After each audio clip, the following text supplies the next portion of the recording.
The 2021 Senedd election took place on Thursday, 6 May 2021 to elect 60 members to Senedd Cymru, the Welsh Parliament. It was the sixth general election since the Senedd was established in 1999.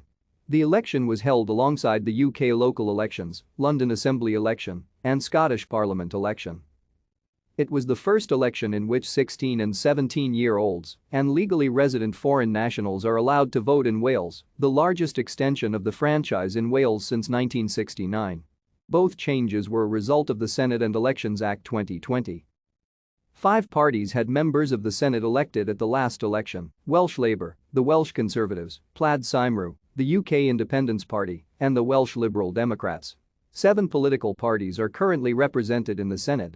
These are the 5 aforementioned parties and 2 parties that gained MS who were elected for and moved from other political parties. The Abolish the Welsh Assembly Party gained 2 MS who were elected for UKIP in 2016, and Propel gained an MS elected for Plaid Cymru in 2016. In elections for the Senedd, using the additional member system, each voter has 2 votes. Thank you for watching. Like and subscribe if you would like to view more of our videos. Have a nice day.